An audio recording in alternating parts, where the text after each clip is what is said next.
Hi friends, എല്ലാവർക്കും നിഷ്ഠ PSCയിലേക്ക് സ്വാഗതം. അപ്പോൾ തമിഴിൽ നിന്ന് തന്നെ നിങ്ങൾക്ക് ഇപ്പോൾ മനസ്സിലായിട്ടുണ്ടാവും നമ്മൾ ബഡ്ജറ്റ് 2025-26 ഇന്ന് ഡിസ്കസ് ചെയ്യാൻ വേണ്ടിയിട്ട് പോകുന്നത്. അതിൽ ഏറ്റവും മോസ്റ്റ് ഇമ്പോർട്ടൻ്റ് ആയിട്ടുള്ള കാര്യങ്ങൾ മാത്രമായിരിക്കും ഇന്ന് നമ്മൾ ഇതിൽ നിന്ന് എടുത്തു പറയുന്നുണ്ടാവുക. ഓക്കെ, അപ്പോൾ ആദ്യമായിട്ടാണ് നമ്മുടെ ചാനൽ കാണുന്നത് എന്നുണ്ടെങ്കിൽ ഒന്ന് ചാനൽ സബ്സ്ക്രൈബ് ചെയ്യാൻ വേണ്ടി ശ്രമിക്കാൻ, ഫ്രണ്ട്സിലേക്ക് കൂടി ഒന്ന് ഷെയർ ചെയ്ത് കൊടുക്കുക. ഓക്കെ, അപ്പോൾ തുടങ്ങുകയാണെങ്കിൽ എന്താണ് ഇപ്പം ഇരിക്കുന്നത്? മൂന്നാമത്തെ മോദി സർക്കാരാണ് അല്ലേ? മൂന്നാമത്തെ മോദി സർക്കാരിൻ്റെ ആദ്യത്തെ സമ്പൂർണ്ണ ബഡ്ജറ്റാണ് ഈ പ്രാവശ്യം നടന്നിട്ടുള്ളത്. എന്നാണ് നടക്കാറ്? നമ്മുടെ ബഡ്ജറ്റ് എപ്പോഴും ഫെബ്രുവരി 1 അല്ലേ? ഫെബ്രുവരി 1 2025 നടന്നത് മൂന്നാം മോദി സർക്കാരിന്റെ ആദ്യത്തെ സമ്പൂർണ്ണ ബഡ്ജറ്റാണ്. ഈ ഒരു ബഡ്ജറ്റ് അവതരിപ്പിക്കുന്നത്, നമുക്കറിയാം ബഡ്ജറ്റ് അവതരിപ്പിക്കുന്നത് എപ്പോഴും ആരായിരിക്കും? അത് ധനമന്ത്രി ആയിരിക്കും. നിലവിൽ നമ്മുടെ ധനമന്ത്രി ആയിട്ടുള്ളത് നിർമ്മല സീതാരാമനാണ്. അതോടൊപ്പം തന്നെ ഓർത്തിരിക്കുക, തുടർച്ചയായിട്ട് ഏറ്റവും കൂടുതൽ ബഡ്ജറ്റ് അവതരിപ്പിച്ച ധനമന്ത്രി എന്ന റെക്കോർഡ് നിലവിൽ സ്വന്തമാക്കിയിട്ടുള്ളതും ആര് തന്നെയാണ്? നിർമ്മല സീതാരാമനാണ്. 8 തവണയാണ് അവർ ബഡ്ജറ്റ് അവതരിപ്പിച്ചിട്ടുള്ളത് കേട്ടോ. ഓക്കെ, ആൻഡ് ഈ വർഷത്തെ ബഡ്ജറ്റിന്റെ ദൈർഘ്യം എന്ന് പറയുന്നത് 1 മണിക്കൂറും 14 മിനിറ്റുമാണ്. ഓക്കെ, 1 മണിക്കൂർ 14 മിനിറ്റും ദൈർഘ്യമുള്ള ബഡ്ജറ്റ് ആയിരുന്നു നിർമ്മല സീതാരാമൻ അവതരിപ്പിച്ചിട്ടുണ്ടായിരുന്നത്. അതോടൊപ്പം തന്നെ ഓർത്തിരിക്കുക, ഏറ്റവും ദൈർഘ്യമേറിയ ബഡ്ജറ്റ് അവതരിപ്പിച്ചിട്ടുള്ളതും ആര് തന്നെയാണ്? നിർമ്മല സീതാരാമൻ തന്നെയാണ്. ആൻഡ് ആ ഒരു വർഷം ഏത് വർഷമായിരുന്നു എന്നുള്ള കാര്യം നിങ്ങൾ അതൊന്ന് കമന്റ് ചെയ്യുക കേട്ടോ. നമ്മുടെ ധനമന്ത്രി ഈ ഒരു ബഡ്ജറ്റ് അവതരിപ്പിക്കുന്നത് സ്റ്റാർട്ടിങ്ങിൽ തന്നെ ഒരു കോട്ട് പറഞ്ഞുകൊണ്ടായിരുന്നു. ഓക്കെ, തെലുങ്ക് കവിയും നാടകകൃത്തുമായിട്ടുള്ള ശ്രീ ഗുരുജാട അപ്പാറാവുവിന്റെ ഒരു രാജ്യം എന്നാൽ അതിന്റെ മണ്ണ് മാത്രമല്ല, ഒരു രാജ്യം എന്നാൽ അതിന്റെ ജനങ്ങളാണ് എന്ന വാക്യം ഉദ്ധരിച്ചുകൊണ്ടാണ് ധനമന്ത്രി ഈ ഒരു പ്രസന്റേഷൻ ആരംഭിച്ചിട്ടുണ്ടായിരുന്നത്. ആൻഡ് അതിന്റെ ഇംഗ്ലീഷ് ആണ് ഇവിടെ കൊടുത്തിട്ടുള്ളത്. A country is not just its soil, a country is its people എന്ന് പറയുന്നത്. അപ്പോൾ അത് ആരുടെ ലൈൻസ് ആണ്? ശ്രീ ഗുരുജാട അപ്പാറാവുവിന്റെ ആണ് എന്നുള്ള കാര്യം ഇതോടൊപ്പം തന്നെ ഓർത്തിരിക്കുക. ആൻഡ് ഈ ഒരു 2025-26 ബഡ്ജറ്റിന്റെ മെയിൻ ലക്ഷ്യം എന്ന് പറയുന്നത് അത് വികസിത് ഭാരത് എന്നതാണ്. ഓക്കെ, വികസിത ഭാരതം ലക്ഷ്യമിട്ടുകൊണ്ടുള്ള ഒരു ബഡ്ജറ്റ് ആയിരുന്നു ഇപ്രാവശ്യം അവതരിപ്പിച്ചിട്ടുണ്ടായിരുന്നത്. ആൻഡ് ആ ഒരു വികസിത ഭാരതം നമുക്ക് നേടിയെടുക്കാൻ വേണ്ടിയിട്ട് നമ്മളുടെ ഫ്യൂവൽ ആയിരിക്കേണ്ടത്, ഓക്കെ, നമുക്ക് ഊർജം തരുന്നത് എന്തായിരിക്കും? റിഫോംസ് ആണ്. ഓക്കെ, പല പല പരിഷ്കാരങ്ങളിലൂടെയാണ് നമ്മൾക്ക് ആ ഒരു ഫ്യൂവൽ എന്തിലേക്ക്? ആ വികസിത ഭാരതത്തിലേക്കുള്ള നമ്മളുടെ എയിമിലേക്കുള്ള എന്താ പറയുക, ആ ഒരു എണ്ണ ഒഴിച്ച് കിട്ടുന്നത്. അത് പലതരത്തിലുള്ള പരിഷ്കാരങ്ങൾ കൊണ്ടുവരുന്നതിലൂടെയാണ്. അതോടൊപ്പം തന്നെ അതിന്റെ ഗൈഡിങ് സ്പിരിറ്റ്, അതിന്റെ മനോഭാവം എന്താണ്? എല്ലാവരെയും ഉൾപ്പെടുത്തുക. ഓക്കെ, എല്ലാവരെയും ഉൾപ്പെടുത്തിക്കൊണ്ടുള്ള ഒരു ബഡ്ജറ്റ് ആയിരിക്കണം. എല്ലാവർക്കും എല്ലാ തരത്തിലുള്ള എന്താ പറയുക ഹെൽപ്പും എല്ലാ വിഭാഗം ആൾക്കാർക്കും യൂസ്ഫുൾ ആവുന്ന തരത്തിലുള്ള ഒരു ബഡ്ജറ്റ് ആയിരിക്കണം, ഒരു രാജ്യമായിരിക്കണം ഇന്ത്യ എന്ന രീതിയിൽ കാര്യങ്ങൾ മാറ്റാൻ വേണ്ടിയിട്ടുള്ളതാണ്. ആൻഡ് അതിലൂടെ നമ്മൾക്ക് നേടിയെടുക്കേണ്ടത് നമ്മുടെ ഡെസ്റ്റിനേഷനിൽ എത്തേണ്ടതാണ്. ആൻഡ് ഡെസ്റ്റിനേഷൻ എന്ന് പറയുന്നത് എന്താണ്? വികസിത് ഭാരത് എന്നതാണ്. ഓക്കെ, ഇതിൽ നിന്നൊക്കെ മനസ്സിലായെന്ന് വിചാരിക്കുന്നു. മെയിൻ ആയിട്ടും ഒരു 4 വിഭാഗങ്ങളെ ലക്ഷ്യം വെച്ചുകൊണ്ടാണ് ഈ ഒരു ബഡ്ജറ്റ് അവതരിപ്പിച്ചിട്ടുള്ളത്. കഴിഞ്ഞ പ്രാവശ്യം ഏതൊക്കെയാണോ 4 ജനവിഭാഗങ്ങൾ ഉള്ളത് അവരൊക്കെ തന്നെയാണ് ഈ പ്രാവശ്യം നമ്മൾ എയിം ചെയ്യുന്നത്. ആ ഒരു 4 ജനവിഭാഗങ്ങൾ എന്ന് പറയുന്നത് ദരിദ്രർ എന്ന് പറയുന്ന ഗരീബ് എന്നാണ് പറയുന്നത്. ഓക്കെ, ഗരീബ് എന്ന് പറയുന്നു. ആൻഡ് യുവാക്കൾ യൂത്ത്. ആൻഡ് കർഷകരെ നമ്മൾ പറയുന്നത് അന്നദാത എന്നാണ്. ഓക്കെ, അന്നദാത എന്ന് പറയുന്നുണ്ട്. ആൻഡ് വനിതകളെ നമ്മൾ പറയുന്നത് നാരി എന്നാണ്. ഓക്കെ, ഇത് ബഡ്ജറ്റിൽ പറഞ്ഞിരിക്കുന്ന അതേ വേർഡ്സ് തന്നെയാണ് ഞാനിവിടെ കൊടുത്തിട്ടുള്ളത്. സോ അതും കൂടി ഒന്ന് നോക്കി വെച്ചേക്കട്ടോ. ഗരീബ്, യൂത്ത്, അന്നദാത, നാരി, ഈ ഒരു 4 ജനവിഭാഗങ്ങളെ ലക്ഷ്യം വെച്ചുകൊണ്ടാണ് ഈ ഒരു ബഡ്ജറ്റ് അവതരിപ്പിച്ചിരിക്കുന്നത്. ആൻഡ് വികസിത ഭാരതത്തിന്റെ അഭിലാഷങ്ങൾ, ഓക്കെ, എന്തിലൂടെയൊക്കെയാണ് നമ്മൾ വികസിത ഭാരതത്തിലേക്ക് ആ ഒരു എസ്പയർ ചെയ്യുന്നത് എന്നാണ് അടുത്തത് പറയുന്നത്. ഓക്കെ, ആൻഡ് അത് ഈ ഒരു ബഡ്ജറ്റിൽ കൊടുത്തിട്ടുള്ള കാര്യങ്ങളും കൂടി ഇവിടെ കൊടുത്തിട്ടുണ്ട്. വളർച്ച ത്വരിതപ്പെടുത്തുക, ഇമ്പോർട്ടന്റ് ആയിട്ടുള്ളതാണ്, നമുക്ക് ക്വസ്റ്റ്യൻ വരാൻ ചാൻസ് ഉള്ള ഒരു പോർഷൻ ആണ് ഇവിടെ പറയുന്നത്. ഓക്കെ, വികസിത ഭാരതത്തിന്റെ അഭിലാഷങ്ങൾ എന്തൊക്കെയാണ്? വളർച്ച ത്വരിതപ്പെടുത്തുക, ആക്സിലറേറ്റ് ഗ്രോത്ത്, എല്ലാവരെയും ഉൾക്കൊള്ളുന്ന വികസനം ഉറപ്പാക്കുക, സെക്യൂർ ഇൻക്ലൂസീവ് ഡെവലപ്മെന്റ്. ഇൻക്ലൂസീവ് എന്ന് പറയുമ്പോൾ തന്നെ എന്താണ്? എല്ലാവരെയും ഉൾക്കൊള്ളുന്ന എന്നർത്ഥം വരുന്ന ഒരു വാക്കാണ് ഇൻക്ലൂസീവ്. അപ്പം സെക്യൂർ ഇൻക്ലൂസീവ് ഡെവലപ്മെന്റ്. മധ്യവർഗത്തിന്റെ ഉപഭോഗശേഷി വർദ്ധിപ്പിക്കുക, enhance the spending power of India's rising middle class. Okay, ഇതൊക്കെ ഇമ്പോർട്ടന്റ് ആയിട്ടുള്ള കീവേഡ്സ് ആണ്. Enhance spending power of India's rising middle class, മധ്യവർഗത്തിന്റെ ഉപഭോഗശേഷി വർദ്ധിപ്പിക്കുക. അടുത്തത് സ്വകാര്യ മേഖലയിൽ നിക്ഷേപങ്ങൾ വർദ്ധിപ്പിക്കുക, ഇൻവിഗറേറ്റ് പ്രൈവറ്റ് സെക്ടർ ഇൻവെസ്റ്റ്മെന്റ്സ്. കുടുംബങ്ങളിലെ വൈകാരികത ഉയർത്തുക, അപ്ലിഫ്റ്റ് ഹൗസ് ഹോൾഡ് സെന്റിമെന്റ്സ്. ഇതിലൂടെയൊക്കെയാണ് നമ്മൾ എന്തിലേക്ക് എത്താൻ പോകുന്നത്? വികസിത ഭാരതത്തിലേക്ക് എത്തുന്നത്. ഓക്കെ, വികസിത ഭാരതം ആകുമ്പോൾ എന്തൊക്കെ വേണം? അവിടെ വളർച്ച ത്വരിതപ്പെടണം, എല്ലാവരെയും ഉൾക്കൊള്ളുന്ന ഒരു വികസനം അവിടെ നടക്കണം, മധ്യവർഗത്തിന്റെ ഉപഭോഗശേഷിയെ വർദ്ധിപ്പിക്കാൻ വേണ്ടിയിട്ട് പറ്റണം, സ്വകാര്യ മേഖലയിൽ നിക്ഷേപങ്ങൾ വർദ്ധിക്കണം, കുടുംബങ്ങളിലെ വൈകാരികത ഉയർത്തണം. ഇതൊക്കെ തന്നെ എന്താണ്? വികസിത ഭാരതത്തിന്റെ അഭിലാഷങ്ങളാണ്. ആൻഡ് ഇതോടൊപ്പം തന്നെ നമ്മൾ നേരത്തെ ഒരു 4 ജനവിഭാഗങ്ങളെ ഡയറക്റ്റ് ചെയ്തുകൊണ്ടാണ് ബഡ്ജറ്റ് എന്ന് പറഞ്ഞു. അതേപോലെ തന്നെ വികസനത്തിനായിട്ട് ഒരു 4 എഞ്ചിനുകളും കൂടി നമ്മൾ പഠിക്കേണ്ടതായിട്ടുണ്ട്. ഓക്കെ, അതാണ് കൃഷി, അഗ്രികൾച്ചർ, MSME, നിക്ഷേപം, കയറ്റുമതി. ഓക്കെ, എന്തൊക്കെയാണ് കൃഷി, MSME, നിക്ഷേപം, കയറ്റുമതി, ഇതൊക്കെയാണ് എന്തെന്ന് പറയുന്നത് നമ്മളുടെ engines of development. Okay, agriculture, MSME, investment, അതുപോലെ തന്നെ എക്സ്പോർട്ട്. ഇതിലിവിടെ ഒരു ഇന്ധനം എക്സ്ട്രാ വന്നു പോയിട്ടുണ്ട്. ഇതൊക്കെ തന്നെയാണ് എന്തെന്ന് പറയുന്നത് എൻജിൻസ് ഓഫ് ഡെവലപ്മെന്റ്. കഴിഞ്ഞ പ്രാവശ്യമൊക്കെ ചോദിച്ചിട്ടുള്ളതാണ്, ഈ പ്രാവശ്യം ചോദിക്കാൻ ചാൻസ് ഉള്ളതാണ്. സോ ഓർത്തിരിക്കുക. അടുത്തത് നമ്മൾ നോക്കുന്നത് ഓരോന്നായിട്ട് അടുത്തെടുത്ത്, ഓക്കെ, ഓരോ എൻജിൻസും എടുത്തെടുത്ത് ഓരോ എൻജിനുമായിട്ട് ബന്ധപ്പെട്ടിട്ട് പലതരത്തിലുള്ള പദ്ധതികളും അതുപോലെ തന്നെ കുറെ പരിഷ്കാരങ്ങളൊക്കെ വന്നിട്ടുണ്ട്. ഓക്കെ, അതൊക്കെയാണ് അടുത്തതായിട്ട് നമ്മൾ നോക്കാൻ വേണ്ടിയിട്ട് പോകുന്നത്. ആൻഡ് ഫസ്റ്റ് വൺ എന്ന് പറയുന്നത് എന്താണ്, കൃഷിയാണ്. അപ്പോൾ കൃഷി എന്നതിലൂടെ മെയിൻ ലക്ഷ്യം വെക്കുന്നത് എന്താണ്, കാർഷിക വളർച്ച ഉത്തേജിപ്പിക്കുകയും ഗ്രാമീണ സമൃദ്ധി വർദ്ധിപ്പിക്കുകയും ചെയ്യുക. ഓക്കെ, ഇവരുടെ മെയിൻ എയിം എന്താണ്, കാർഷിക വളർച്ച ഉത്തേജിപ്പിക്കുക ആൻഡ് ഗ്രാമീണ സമൃദ്ധി വർദ്ധിപ്പിക്കുക. ആൻഡ് ഇതിന് വേണ്ടി പലതരത്തിലുള്ള പദ്ധതികൾ ഇപ്രാവശ്യം കൊണ്ടുവന്നിട്ടുണ്ട്. അതിൽ ഫസ്റ്റ് വൺ എന്ന് പറയുന്നത് അത്യുൽപാദന ശേഷിയുള്ള വിത്തുകൾക്കായിട്ടൊരു ദേശീയ പദ്ധതി കൊണ്ടുവന്നിട്ടുണ്ട്. ഓക്കെ, എന്താണ് അത്യുൽപാദന ശേഷിയുള്ള വിത്തുകൾക്ക് വേണ്ടിയിട്ട് ഉയർന്ന വിളവ്, പ്രതിരോധം, കാലാവസ്ഥാ പ്രതിരോധ ശേഷി എന്നിവയുള്ള വിത്തുകളുടെ വികസനവും പ്രചാരണവും ലക്ഷ്യമിട്ടുകൊണ്ടുള്ള ഒരു ദേശീയ പദ്ധതിയാണ് ഈ ഒരു പദ്ധതി എന്ന് പറയുന്നത്. ഓക്കെ, അത് ഓർത്തിരിക്കുക. ഫസ്റ്റ് വൺ എന്താണ്, അത്യുൽപാദന ശേഷിയുള്ള വിത്തുകൾക്ക് വേണ്ടിയിട്ട് ഒരു ദേശീയ പദ്ധതി. നെക്സ്റ്റ് വൺ എന്ന് പറയുന്നത് ഇമ്പോർട്ടന്റ് ആണ്, ചോദിക്കാൻ സാധ്യത ഉള്ളതാണ്, പ്രധാനമന്ത്രി ധനധാന്യ കൃഷി യോജന. ഓക്കെ, പ്രധാനമന്ത്രി ധനധാന്യ കൃഷി യോജന എന്താണ്, കാർഷിക ജില്ലകളുടെ ഒരു വികസന പദ്ധതിയാണ്. എന്താണ് പ്രധാനമന്ത്രി ധനധാന്യ കൃഷി യോജന, എന്തിനു വേണ്ടിയിട്ടുള്ളതാണ്, കാർഷിക ജില്ലകളുടെ വികസന പദ്ധതിയായിട്ടാണ്. സംസ്ഥാന സർക്കാരുമായിട്ട് സഹകരിച്ച് 100 കാർഷിക ജില്ലകളിലെ 1.7 കോടി കർഷകരെ സഹായിക്കുന്നതിന് വേണ്ടിയിട്ടുള്ള ഒരു യോജന അല്ലെങ്കിൽ ഒരു പദ്ധതിയാണ് പ്രധാനമന്ത്രി ധനധാന്യ കൃഷി യോജന. എത്ര കാർഷിക ജില്ലകളാണ് എന്നുള്ള കാര്യം ഓർത്തിരിക്കുക. എത്രയാണ്, 100 കാർഷിക ജില്ലകളെ 1.7 കോടി കർഷകരെ സഹായിക്കാൻ വേണ്ടിയിട്ടുള്ളത്. ഓക്കെ, അടുത്തതാണ് നമ്മളുടെ കിസാൻ ക്രെഡിറ്റ് കാർഡിന്റെ ഒരു കാര്യം. കിസാൻ ക്രെഡിറ്റ് കാർഡ് വഴിയുള്ള വായ്പാ തുക 5 ലക്ഷമായിട്ട് ഉയർത്തിയിട്ടുണ്ടായിരുന്നു. ഓക്കെ, എത്രയാണ്, 5 ലക്ഷമായിട്ട് എന്താക്കിയിട്ടുണ്ട്, കിസാൻ ക്രെഡിറ്റ് കാർഡിന്റെ വായ്പാ തുക ഉയർത്തിയിട്ടുണ്ട്. ആൻഡ് ഇതിന്റെ മെയിൻ ആയിട്ടുള്ള ബെനിഫിഷ്യറീസ് ആരൊക്കെയാണ്, അത് കർഷകര്, ക്ഷീര കർഷകര്, മത്സ്യത്തൊഴിലാളികൾ എന്നിവരാണ്. ഓക്കെ, ഇത് ഓർത്തിരിക്കുക. എന്താണ് കിസാൻ ക്രെഡിറ്റ് കാർഡിന്റെ വായ്പാ തുക 5 ലക്ഷമായിട്ട് ഉയർത്തി. ആൻഡ് പ്രധാന ഉപഭോക്താക്കള് കർഷകരും ക്ഷീര കർഷകരും അതുപോലെ തന്നെ മത്സ്യത്തൊഴിലാളികളുമാണ്. ഇനി പരുത്തി കൃഷി ഉൽപാദനക്ഷമതയും സുസ്ഥിരതയും കൈവരിക്കാൻ വേണ്ടിയിട്ട് നമ്മളൊരു പഞ്ചവത്സര പദ്ധതി, ഓക്കെ, 5 വർഷത്തെ പദ്ധതി എന്നൊക്കെ പറയും. ഇനിയിപ്പോ ക്വസ്റ്റനിൽ ചിലപ്പോൾ പഞ്ചവത്സര പദ്ധതി എന്നൊക്കെ ആയിരിക്കും ചോദിക്കുന്നുണ്ടാവും. ഓക്കെ, അപ്പൊ അങ്ങനെയും ഓർത്തിരിക്കുക. പരുത്തി കൃഷി ഉൽപാദനക്ഷമതയും സുസ്ഥിരതയും കൈവരിക്കാൻ വേണ്ടിയിട്ട് എന്തുകൊണ്ടുവന്നു, ഒരു പഞ്ചവത്സര പദ്ധതി, ഒരു 5 വർഷത്തെ പദ്ധതി കൊണ്ടുവന്നിട്ടുണ്ട്. അടുത്ത ഈ ഒരു ഭാഗത്ത് ഇമ്പോർട്ടന്റ് ആയിട്ടുള്ള ഒരു കാര്യം എന്ന് പറയുന്നത് മക്കാന ബോർഡാണ്. മക്കാന എന്ന് പറഞ്ഞിട്ടുണ്ടെങ്കിൽ നിങ്ങൾക്ക് അറിയാലോ, താമര വിത്തിനെയാണ് നമ്മൾ മക്കാന എന്ന് പറയുന്നത്. ആൻഡ് ഒരു മക്കാന ബോർഡ് വരുന്നുണ്ട്. മക്കാന ഉൽപാദനം, സംസ്കരണം, മാർക്കറ്റിംഗ്, FPO ഇതൊക്കെ മെച്ചപ്പെടുത്തുന്നതിന് വേണ്ടിയിട്ടാണ് മക്കാന ബോർഡ് വരുന്നത്. ആൻഡ് ഇത് വരുന്നത് ബീഹാറിലാണ്. ഇമ്പോർട്ടന്റ് ആണ്, എവിടെയാണ് മക്കാന ബോർഡ് വരുന്നത്, ബീഹാറിലാണ്. ഇപ്രാവശ്യം ആക്ച്വലി ബീഹാറിൽ നമുക്ക് 3 കാര്യങ്ങൾ പഠിക്കാനുണ്ട്. ഓക്കെ, നമ്മളത് പോകെ പഠിച്ചു പോകാം. ഫസ്റ്റ് ആണ് ഇപ്പൊ നമ്മൾ പറഞ്ഞു, മക്കാന ബോർഡ് ബീഹാറിലാണ് വരുന്നത്. അടുത്ത ഇമ്പോർട്ടന്റ് ആയിട്ടുള്ള ഒന്ന് പറയുന്നത് നമ്മളുടെ പയർവർഗ്ഗങ്ങളിലെ ആത്മനിർഭരത. ഓക്കെ, ആത്മനിർഭരത ഇൻ പൾസസ് എന്ന് പറഞ്ഞിട്ടാണ് നമ്മളുടെ ബഡ്ജറ്റിൽ കൊടുത്തിട്ടുള്ളത്.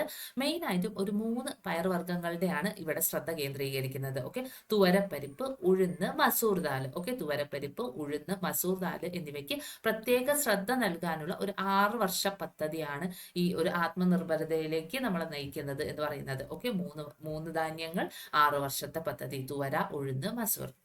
കാലാവസ്ഥ സ്ഥിരതയുള്ള വിത്തുകളുടെ വികസനവും വാണിജ്യ ലഭ്യതയും ഇതിലൂടെ എന്താക്കുക, ആത്മനിർഭരത കൈവരിക്കുന്നതിലൂടെ എന്താവും, കാലാവസ്ഥ സ്ഥിരതയുള്ള വിത്തുകളുടെ വികസനവും വാണിജ്യ ലഭ്യതയും കൈവരിക്കാൻ വേണ്ടി പറ്റും. പ്രോട്ടീൻ ഭക്ഷ്യ അളവ് വർദ്ധിപ്പിക്കുക, ഉൽപാദനക്ഷമത വർദ്ധിപ്പിക്കുക, അതേപോലെ തന്നെ വിളവെടുപ്പിന് ശേഷമുള്ള സംഭരണം, വിതരണം എന്നിവ മെച്ചപ്പെടുത്തുക, കർഷകർക്ക് ലാഭകരമായിട്ടുള്ള വില ഉറപ്പാക്കുക.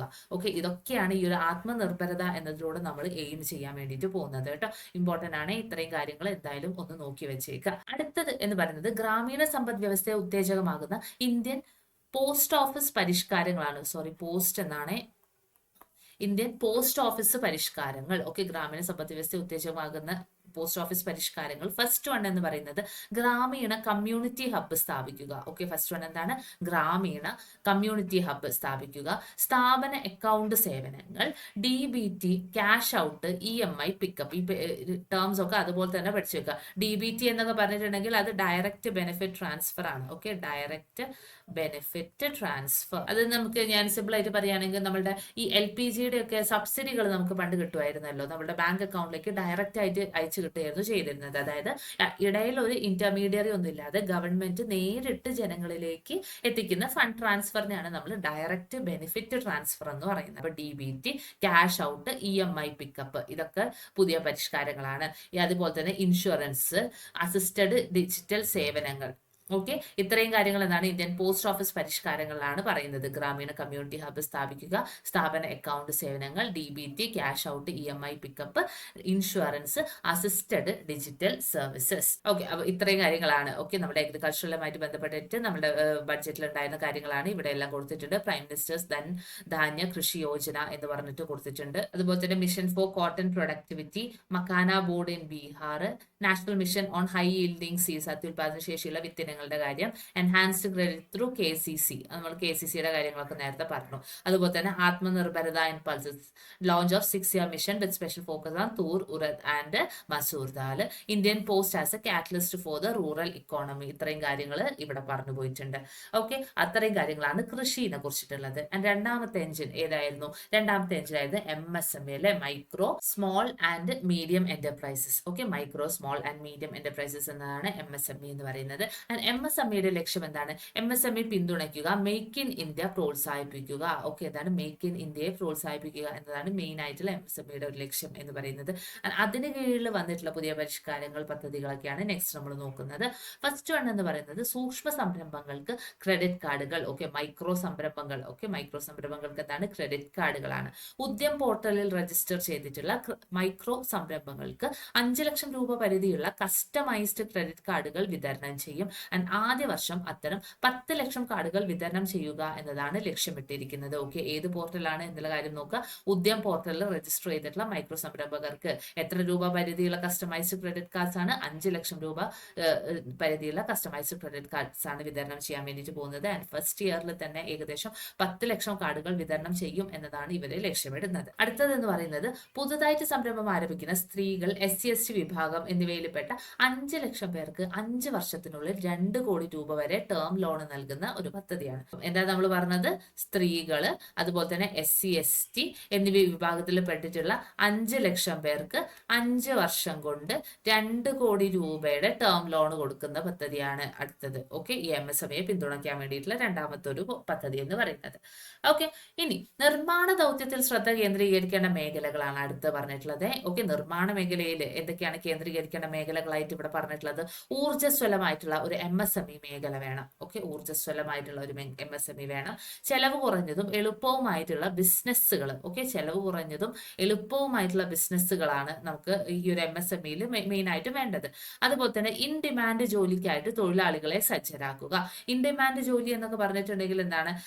നമ്മുടെ ഹൈ ജോബ് ഓപ്പണിങ്സ് ഒക്കെ ഉള്ള, നമുക്ക് കൂടുതലും വർക്ക് ഒക്കെ പെട്ടെന്ന് കിട്ടാൻ ചാൻസ് ഉള്ള അത്തരം ജോബുകളെയാണ് നമ്മൾ ഇൻ ഡിമാൻഡ് ജോബ്സ് എന്ന് പറയുന്നത്. ഓക്കെ, ഇറ്റ് മീൻസ് വരുന്ന ഫ്യൂച്ചറിൽ പെട്ടെന്ന് തന്നെ എന്താണ് കുറെ ഒരു ബൂം, ഒരു എന്താ പറയാ, ഒരു ഓപ്പണിങ്സിന്റെ ബൂമൊക്കെ, ജോബ് ഓപ്പണിങ്സ് ബൂമൊക്കെ ഉണ്ടാവാൻ ചാൻസ് ഉള്ള ആ ഒരു ജോബ്സിനെയാണ് നമ്മൾ ഇൻ ഡിമാൻഡ് ജോബ്സ് എന്നൊക്കെ പറയുന്നത്.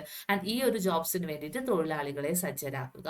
സാങ്കേതിക വിദ്യയുടെ ലഭ്യത, ഗുണമേന്മയുള്ള ഉൽപ്പന്നങ്ങൾ, കാലാവസ്ഥ സൗഹൃദ വികസനത്തിനായിട്ട് ക്ലീൻ ടെക് നിർമ്മാണത്തിന് പ്രാധാന്യം, ഇതൊക്കെ തന്നെ എന്ത് വേണം? ഈ MSMEയിലെ നിർമ്മാണ ദൗത്യത്തിൽ ശ്രദ്ധ കേന്ദ്രീകരിക്കേണ്ട മേഖലകളായിട്ടാണ് നമ്മൾ പറഞ്ഞിട്ടുള്ളത്.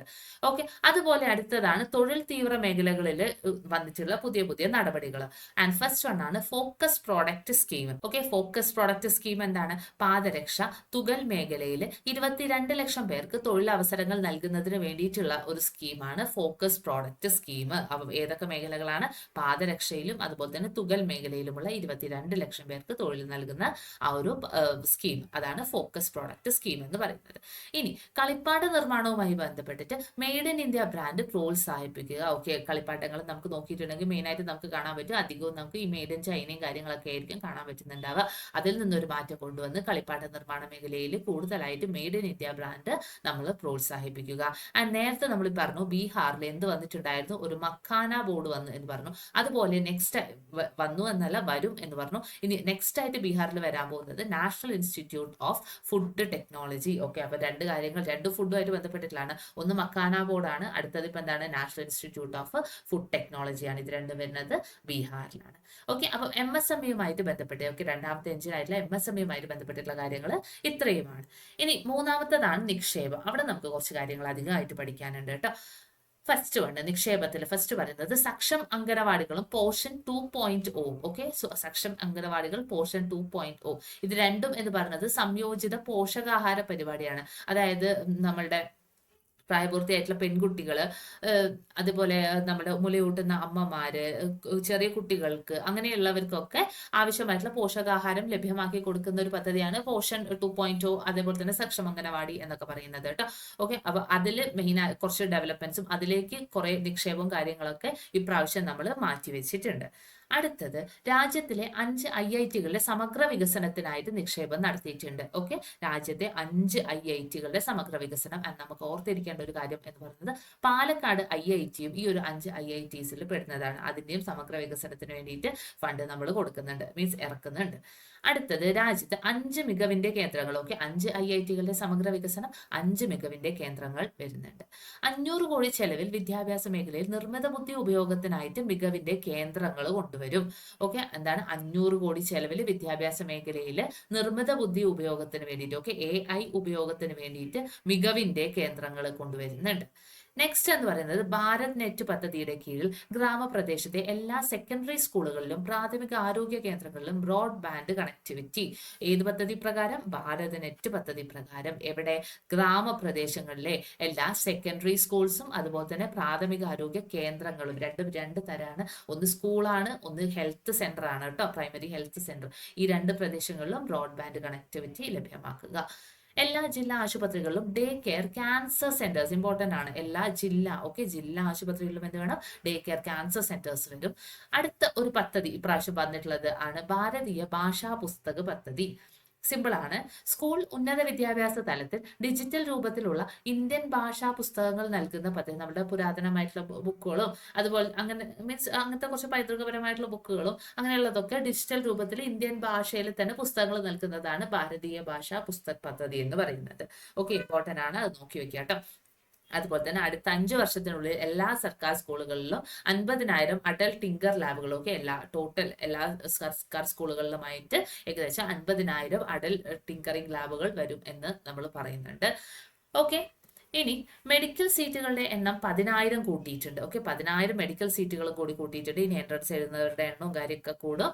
അപ്പം 10,000 കൂട്ടി, അങ്ങനെ 5 വർഷത്തിനുള്ളിൽ അത് 75,000 എത്തിക്കുക എന്നതാണ് ഇവിടെ ലക്ഷ്യമിട്ടിട്ടുള്ളത്.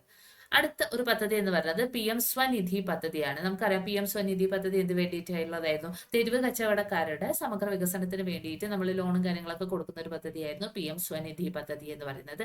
ആൻഡ് ഈ ഒരു പദ്ധതി പ്രകാരം നിലവിൽ UPI അധിഷ്ഠിത ക്രെഡിറ്റ് കാർഡുകൾ ലോണുകളും കൂടി ഇവിടെ പ്രഖ്യാപിച്ചിട്ടുണ്ട്. ഓക്കെ, സമഗ്ര വികസനത്തിൽ എന്തുകൂടി ഇവിടെ ഉൾപ്പെടുത്തിയിട്ടുണ്ട്? UPI അധിഷ്ഠിതമായിട്ടുള്ള ക്രെഡിറ്റ് കാർഡുകളും അതുപോലെ തന്നെ ലോണുകളും ഇവർക്ക് ഇനി ലഭ്യമായിരിക്കും. ഓക്കെ, ഏത് പദ്ധതി പ്രകാരമാണ്? PM സ്വനിധി പദ്ധതി പ്രകാരം. ഓൺലൈൻ പ്ലാറ്റ്ഫോം തൊഴിലാളികൾക്ക് ഈശ്രം പോർട്ടലിൽ രജിസ്ട്രേഷൻ നടത്തി PM ജൻ ആരോഗ്യ യോജന പ്രകാരം ആരോഗ്യ പരിരക്ഷ ലഭിക്കും. ഓക്കെ, എന്താണ്? നമുക്കറിയാം ഈശ്രം പോർട്ടലിലൊക്കെ നമ്മൾ പലരും തന്നെ ഇപ്പം രജിസ്റ്റർ ഒക്കെ ചെയ്ത് വെച്ചിട്ടുണ്ടാവും. ഓക്കെ, ഒരു എംപ്ലോയ്മെന്റ് പോർട്ടൽ പോലെയുള്ളതാണ്. അപ്പം ഈ ഒരു ഓൺലൈൻ പ്ലാറ്റ്ഫോം തൊഴിലാളികൾ, അതായത് ഗിഗ് തൊഴിലാളികൾ എന്നൊക്കെ നമ്മൾ പറയും, മെയിൻ ആയിട്ടും ഓൺലൈൻ ആയിരിക്കും അവരുടെ വർക്കുകളും കാര്യങ്ങളൊക്കെ ഉണ്ടാവുക. ഇവരൊക്കെ ഈശ്രം പോർട്ടലിൽ രജിസ്ട്രേഷൻ നടത്തിയിട്ടുണ്ടെങ്കിൽ PM ജൻ ആരോഗ്യ യോജന പ്രകാരം ഇവർക്ക് ആരോഗ്യ പരിരക്ഷ ലഭ്യമാകുന്നത് ആയിരിക്കും. ഓക്കെ, ഇനി സംസ്ഥാനങ്ങളുടെ അടിസ്ഥാന സൗകര്യ വികസനത്തിനായിട്ട് 50 വർഷത്തേക്ക് പലിശരഹിത വായ്പ നൽകാനായിട്ട് 1.5 ലക്ഷം കോടി രൂപ നമ്മൾ വകയിരുത്തിയിട്ടുണ്ട്. ഓക്കെ, എന്തിനു വേണ്ടിയിട്ടാണ്? സംസ്ഥാനങ്ങളുടെ അടിസ്ഥാന സൗകര്യ വികസനത്തിന് വേണ്ടിയിട്ട് 50 വർഷത്തേക്ക് പലിശരഹിത വായ്പ നൽകാനായിട്ടാണ് 1.5 ലക്ഷം കോടി രൂപ വകയിരുത്തി വെച്ചിട്ടുള്ളത്. നെക്സ്റ്റ് ഓർത്തിരിക്കേണ്ട ഒരു പോയിന്റ് ജൽജീവൻ മിഷന്റെ ദൗത്യമാണ്. ഓക്കെ, ജൽജീവൻ മിഷന്റെ ദൗത്യം എന്തിനു വേണ്ടിയിട്ടുള്ളതായിരുന്നു? ടാപ്പ് വാട്ടർ കണക്ഷൻസ് എല്ലായിടത്തും എത്തിക്കാൻ വേണ്ടിയിട്ടുള്ള ഒരു പദ്ധതിയായിരുന്നു ജൽജീവൻ മിഷൻ എന്ന് പറയുന്നത്. ആൻഡ് ആ ഒരു ദൗത്യം 2028 വരെ ഇപ്പം ദീർഘിപ്പിച്ചിട്ടുണ്ട്. ഓക്കെ, ഓക്കെ, അടുത്തതെന്ന് പറയുന്നത് ആസ്തി ധനസമ്പാദന പദ്ധതി 2025-30 ആണ്. ഓക്കെ, അത് ഓർത്തിരിക്കുക കേട്ടോ. ആസ്തി ധനസമ്പാദന പദ്ധതി എന്തിനു വേണ്ടിയിട്ടുള്ളതാണ്? പുതിയ പദ്ധതികളിൽ 10 ലക്ഷം കോടി രൂപയുടെ മൂലധനം സമാഹരിക്കുന്നതിന് വേണ്ടിയിട്ടുള്ള ഒരു പദ്ധതിയാണ് ആസ്തി ധനസമ്പാദന പദ്ധതി. അതായത് പുതിയതായിട്ടുള്ള കുറെ പദ്ധതികളും കാര്യങ്ങളൊക്കെ സ്റ്റാർട്ട് ചെയ്യുമ്പോൾ അതിൻ്റെ ഒരു മൂലധനം വേണമല്ലോ. സ്റ്റാർട്ടിങ്ങിൽ നമുക്കൊരു ക്യാപിറ്റൽ ആവശ്യമായിട്ട് വേണം. ആ ഒരു ക്യാപിറ്റൽ സമാഹരിക്കുന്നതിന് വേണ്ടിയിട്ട് 10 ലക്ഷം കോടി രൂപയുടെ ആ ഒരു ക്യാപിറ്റൽ സമാഹരിക്കുന്നതിന് വേണ്ടിയിട്ട് ആരംഭിച്ചിട്ടുള്ള ഒരു പദ്ധതിയാണ് ആസ്തി ധനസമ്പാദന പദ്ധതി 2025-30 എന്ന് പറയുന്നത്. ഓക്കെ, ഇമ്പോർട്ടൻ്റ് ആയിട്ടുള്ള ഒരു കാര്യമാണ്, നോക്കിയിരിക്കുക കേട്ടോ. നെക്സ്റ്റ് വൺ ആണ് urban challenge fund. Urban challenge fund എന്തിനു വേണ്ടിയിട്ടുള്ളതാണ്? ഏർബൻ എന്ന് പറയുമ്പോൾ തന്നെ നമുക്ക് ഏകദേശം മനസ്സിലായി നഗരങ്ങളുമായിട്ട് ബന്ധപ്പെട്ടിട്ടുള്ളതായിരുന്നു. നഗരങ്ങളെ വളർച്ചാ കേന്ദ്രമാക്കുക, നഗരങ്ങളുടെ സർഗാത്മകത, പുനർവികസനം എന്നിവ നടപ്പിലാക്കുക, ജലവും ശുചിത്വവും പദ്ധതികൾ നടപ്പിലാക്കുക. ഇതിനൊക്കെ വേണ്ടിയിട്ട് 1 ലക്ഷം കോടി രൂപ വെച്ചിട്ടുള്ള ആ ഒരു ഫണ്ടാണ് ഏർബൻ ചാലഞ്ച് ഫണ്ട് എന്ന് പറയുന്നത്. ഓക്കെ, എന്തിനു വേണ്ടിയിട്ടുള്ളതാണ്? നഗരങ്ങളുടെ വികസനത്തിനും അതുപോലെ തന്നെ സർഗാത്മകത വളർത്താനും വളർച്ചാ കേന്ദ്രങ്ങളാക്കാനും ഒക്കെ വേണ്ടിയിട്ടുള്ള ഒരു ഫണ്ടാണ് ഈ ഒരു 1 ലക്ഷം കോടി രൂപ എന്ന് പറയുന്നത്. അതിനാണ് നമ്മൾ അവിടെ അർബൻ ചാലഞ്ച് ഫണ്ട് എന്ന് പറഞ്ഞിട്ടുള്ളത്. ഇനി ഒരു ന്യൂക്ലിയർ എനർജി മിഷൻ ഉണ്ട്. സ്വകാര്യ മേഖലയുടെ സജീവ പങ്കാളിത്തത്തിനായിട്ട് ആണവോർജ നിയമത്തിലും civil liability for nuclear damage ആക്ടിലും ഭേദഗതികൾ കൊണ്ടുവരും. ഓക്കെ, എന്താണ് ന്യൂക്ലിയർ എനർജി മിഷനിൽ മെയിനായിട്ട് നടക്കാൻ പോകുന്നത്? എന്താണ്? സ്വകാര്യ മേഖലയുടെ സജീവ പങ്കാളിത്തത്തിന് വേണ്ടിയിട്ട് 2 ആക്ടുകളിൽ നമ്മൾ ഭേദഗതികൾ കൊണ്ടുവരികയാണ് ചെയ്യുന്നത്. ഫസ്റ്റ് വൺ എന്ന് പറയുന്നത് ആണവോർജ നിയമത്തിലും, സെക്കൻഡ് ആക്ട് എന്ന് പറയുന്നത് civil liability for nuclear damage act ആണ്. ഓക്കെ, ഈ ഒരു 2 ആക്ടുകളിലായിട്ടാണ് നമ്മൾ ഭേദഗതി കൊണ്ടുവരാൻ പോകുന്നത്. ഏത് പ്രകാരം? ന്യൂക്ലിയർ എനർജി മിഷൻ പ്രകാരം. അടുത്തത് സ്വാമി ഫണ്ട് 2 ആണ്. 1 ലക്ഷം വീടുകളുടെ വേഗത്തിലുള്ള പൂർത്തീകരണത്തിനായിട്ട് blended finance. Okay, blended finance, പലതരത്തിലുള്ള ഫിനാൻസുകൾ ആ ഒരു ബ്ലെൻഡ് ചെയ്ത് യൂസ് ചെയ്യുന്നതിനാണ് നമ്മൾ ബ്ലെൻഡഡ് ഫിനാൻസ് എന്നൊക്കെ പറയുന്നത്. അതിന് വേണ്ടിയിട്ടാണ് സ്വാമി ഫണ്ട് 2. ഓക്കെ, 1 ലക്ഷം വീടുകളുടെ വേഗത്തിലുള്ള പൂർത്തീകരണത്തിന്. അടുത്തത് ഭാവിയിൽ പോഷകാഹാര സുരക്ഷയ്ക്കായിട്ട് 10 ലക്ഷം ജേം പ്ലാസ് ലൈനുകൾ ഉള്ള 2ാമത്തെ ജീൻ ബാങ്ക് സ്ഥാപിക്കും. ഓക്കെ, നമുക്ക് ഓൾറെഡി ഒരു ജീൻ ബാങ്ക് ഉള്ളതാണ്. ഇപ്പം എന്ത് വരുന്നു? 2ാമത്തെ ഒരു ജീൻ ബാങ്ക് വരുന്നു. എന്തിനു വേണ്ടിയിട്ട്? ഭാവിയിലെ പോഷകാഹാര സുരക്ഷയ്ക്കായിട്ട് വേണ്ടി ആണ് ഇത് വരുന്നത്. 10 ലക്ഷം ജേം പ്ലാസ് ലൈനുകൾ ഉള്ളതാണ് ഈ ഒരു 2ാമത്തെ ജീൻ ബാങ്ക് എന്ന് പറയുന്നത്. അടുത്തതാണ് ഗ്യാൻ ഭാരത് മിഷൻ. അക്കാഡമിക് സ്ഥാപനങ്ങൾ, പ്രദർശനാലയങ്ങൾ, ലൈബ്രറികൾ എന്നിവരുമായി സഹകരിച്ച് 1 കോടിയിലേറെ കയ്യെഴുത്തു പ്രതികളുടെ രേഖപ്പെടുത്തലിനും സംരക്ഷണത്തിനും വേണ്ടിയിട്ടുള്ള മിഷനാണ് ഗ്യാൻ ഭാരത് മിഷൻ. ഓക്കെ, പല നമുക്ക് നോക്കിയിട്ടുണ്ടെങ്കിൽ അറിയാം, നമ്മുടെ പഴയ കുറേ ബുക്കുകളും കാര്യങ്ങളൊക്കെ നശിച്ചുകൊണ്ട് പോകുന്നൊക്കെ ഉണ്ടാവും. അതിനൊക്കെ ഈ ഒരു കയ്യെഴുത്ത് പ്രതികളും കാര്യങ്ങളൊക്കെ രേഖപ്പെടുത്താനും റെക്കോർഡ് ചെയ്യാനും അതിനൊക്കെ വേണ്ടിയിട്ടുള്ളതാണ് ഈ ഒരു ഗ്യാൻ ഭാരത് മിഷൻ എന്ന് പറയുന്നത്. ആൻഡ് മെയിൻ ആയിട്ട് ഇവർ ഫോക്കസ് ചെയ്യുന്നത് അക്കാഡമിക് സ്ഥാപനങ്ങൾ, പ്രദർശനാലയങ്ങൾ, ലൈബ്രറികൾ. ഓക്കെ, ഇവർ 3 പേരുമായിട്ട് സഹകരിച്ച് ചെയ്യാനാണ് മെയിനായിട്ടും ഇവിടെ എയിം ചെയ്തിട്ടുള്ളത്. ഓക്കെ, അപ്പം ഇത്രയും കാര്യങ്ങളായിരുന്നു എന്തിൽ വരുന്നത്? നമ്മളുടെ നിക്ഷേപത്തിൽ വരുന്നത്. നിക്ഷേപം ഇത് ഇത്രയും കൂടുതലായിട്ടുള്ളതാണ്. അപ്പം സക്ഷമ അംഗനവാടികൾ പോർഷൻ 2.2 എന്ന് പറഞ്ഞു. 5ഉമായിട്ട് ബന്ധപ്പെട്ടിട്ടുള്ള 2 കാര്യങ്ങൾ പറഞ്ഞു. 5 IITകളുടെ സമഗ്ര വികസനം, 5 മികവിന്റെ കേന്ദ്രങ്ങൾ വരുന്നു. ഗ്രാമപ്രദേശത്ത് ഉള്ള എല്ലാ സെക്കൻഡറി സ്കൂൾസിലും അതുപോലെ തന്നെ പ്രൈമറി ഹെൽത്ത് സെന്റേഴ്സിലും ബ്രോഡ്ബാൻഡ് കണക്ടിവിറ്റി ഭാരത് നെറ്റ് പദ്ധതി പ്രകാരം. പിന്നെ പറഞ്ഞു നമ്മൾ എന്ത് പറഞ്ഞു? ജില്ലാ ആശുപത്രികളിലൊക്കെ തന്നെ എന്ത് വേണം? ഡേ കെയർ, ക്യാൻസർ സെന്റേഴ്സ് വേണം എന്ന് പറഞ്ഞു. ഭാരതീയ ഭാഷാ പുസ്തക പദ്ധതി, സ്കൂൾ ഉന്നത വിദ്യാഭ്യാസ തലത്തിൽ ഡിജിറ്റൽ രൂപത്തിലുള്ള ഇന്ത്യൻ ഭാഷാ പുസ്തകങ്ങൾ. ഓക്കെ, ഇമ്പോർട്ടൻ്റ് ആയിട്ടുള്ളത് അതാണ്. ഡിജിറ്റൽ രൂപത്തിലുള്ള ഇന്ത്യൻ ഭാഷാ പുസ്തകങ്ങൾ നൽകുന്നതാണ് ഭാരതീയ ഭാഷാ പുസ്തക പദ്ധതി എന്ന് പറയുന്നത്.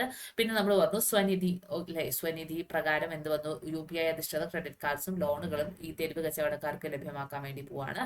ആൻഡ് ഈ ശ്രം പോർട്ടലിൽ രജിസ്റ്റർ ചെയ്തിട്ടുള്ള ഓൺലൈൻ തൊഴിലാളികൾക്ക് എന്ത് ലഭിക്കും? ജൻ ആരോഗ്യ യോജന പ്രകാരം ആരോഗ്യ പരിരക്ഷ ലഭിക്കും. ജൽജീവൻ മിഷൻ ദൗത്യത്തിൽ എക്സ്റ്റെൻഡ് ചെയ്തത് 2028 വരെയാണ്. ആസ്തി ധനസമ്പാദനം എന്ത് വേണ്ടിയിട്ടാണ്? 10 ലക്ഷം കോടി രൂപയുടെ ആസ്തി അല്ലെങ്കിൽ മൂലധനം സമാഹരിക്കുന്നതിന് വേണ്ടിയിട്ടുള്ള ഒരു പദ്ധതിയാണ് ആസ്തി ധനസമ്പാദന പദ്ധതി 2025-30 എന്ന് പറഞ്ഞു. ആൻഡ് ഒരു ഏർബൻ ചലഞ്ച് ഫണ്ട്, ഏർബൻ എന്ന് പറഞ്ഞു നഗരമായിട്ട് ബന്ധപ്പെടുത്ത നഗരങ്ങളിലെ വളർച്ചാ കേന്ദ്രങ്ങളൊക്കെ ആക്കാൻ വേണ്ടിയിട്ടുള്ള ഒരു 1 ലക്ഷം കോടി രൂപയുടെ ഫണ്ടാണ് ഏർബൻ ചലഞ്ച് ഫണ്ട് എന്ന് പറയുന്നത്. ആൻഡ് ന്യൂക്ലിയർ എനർജി മിഷൻ എന്നതിലൂടെ ഉദ്ദേശിക്കുന്നത് 2 ആക്ടുകളിൽ നമ്മൾ ഭേദഗതികൾ കൊണ്ടുവരുന്നു. ആണവോർജ നിയമത്തിലും അതുപോലെ തന്നെ സിവിൽ ലയബിലിറ്റി ഫോർ ന്യൂക്ലിയർ ഡാമേജിലും. ആൻഡ് സ്വാമി ഫണ്ട് 2 1 ലക്ഷം വീടുകളുടെ വേഗത്തിലെ പൂർത്തീകരണത്തിന് വേണ്ടിയിട്ട് ബ്ലെൻഡഡ് ഫിനാൻസിന്റെ യൂസ്.